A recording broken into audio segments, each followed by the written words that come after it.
Hai teman-teman, di video kita kali ini kita akan membahas tentang reformasi gereja. Nah, jadi apa sih reformasi gereja itu? Reformasi gereja adalah upaya untuk melakukan perubahan terhadap ajaran kekristenan yang menyimpang agar sesuai dengan Alkitab. Pada 31 Oktober 1517, Martin Luther menempelkan 95 dalil di pintu gereja Wittenberg, Jerman, di mana dalil tersebut isinya adalah surat untuk melakukan perubahan terhadap gereja pada saat itu. Sebenarnya, sebelum reformasi di Eropa, itu beragama Katolik Roma. Dulu hanya disebut Kristen karena belum ada perubahan di antara Kristen Protestan dengan Kristen Katolik. Nah, muncullah penyimpangan di tengah-tengah gereja pada saat itu, di mana gereja memperjualbelikan yang namanya surat indulgensia atau surat pengampunan dosa kepada masyarakatnya, yang dimana surat tersebut tidak bisa dibilang murah, yang mengakibatkan keberatan di fakir miskin dan membohongi masyarakat pada saat itu.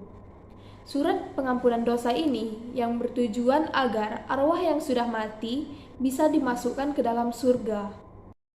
Dan tidak hanya itu, perlu teman-teman tahu bahwa dulu Alkitab itu berbahasa Latin yang hanya bisa dibaca oleh para bangsawan, pemuka agama, dan biarawan.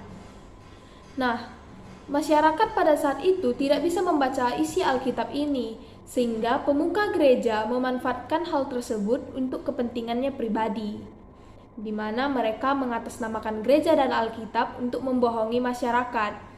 Nah, melihat kondisi yang semakin hari semakin buruk, Martin Luther tadi pun semakin tidak nyaman dengan keadaan gereja pada saat itu, sehingga dia pergi menyelidiki kebenaran. Dan dia pun akhirnya menerjemahkan Alkitab ke dalam bahasa Jerman, dan dia pun tahu sesuatu kebenaran yang terdapat di Roma 1 ayat 17 yang isinya orang benar akan hidup oleh karena iman. Yang bisa kita dapat di sini adalah jadi yang menentukan pengampunan dosa itu bukanlah paus, bukanlah pengajar-pengajar gereja, dan bukanlah surat indulgensia, tetapi Tuhan sendiri. Tuhan sendirilah yang bisa mengampuni dosa-dosa kita dan membawa kita ke dalam jalan kebenaran.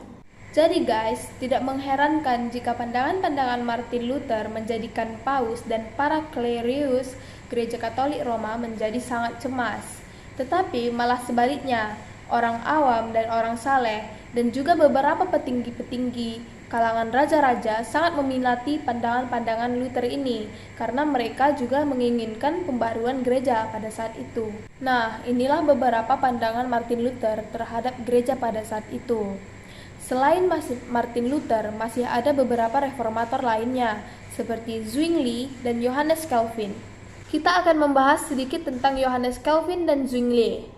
Zwingli menentang kehidupan paus dan para kerohanian yang menurutnya tidak lagi sesuai dengan panggilannya, serta kehidupan gereja dan masyarakat pada saat itu juga sudah tidak lagi berdasarkan Alkitab.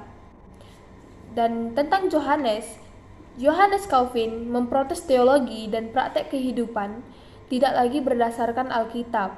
Menurut Johannes Calvin, dunia ini adalah panggung bagi kemuliaan Allah, dan pengikut Calvin menamakan dirinya Calvinisme. Oke guys, kita sudah membahas ketiga reformator kita.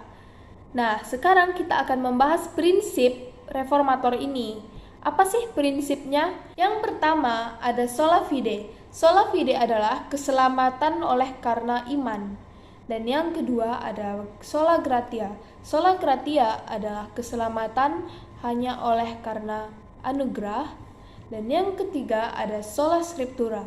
Sola scriptura adalah keselamatan hanya oleh karena kitab suci. Sebelum kita melanjutkan materi kita, saya mau bertanya nih, di sini ada yang tahu nggak sih kenapa namanya Kristen Protestan?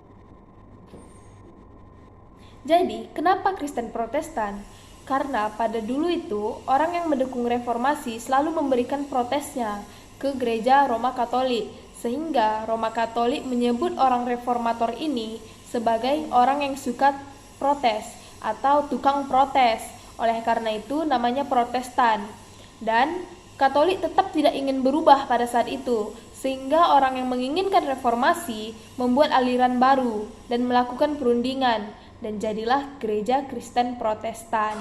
Dulu banyak sekali terjadi perdebatan, sehingga Bapak Gereja juga membuat cara atau ajaran untuk mereka agar mengerti iman mereka. Itulah yang disebut prinsip reformator tadi. Jadi teman-teman, mari kita doakan diri kita sendiri agar kita bisa mereformasi hati dan pikiran kita oleh firman Tuhan.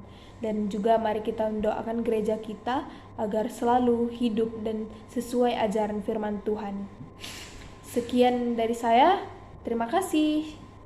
See you.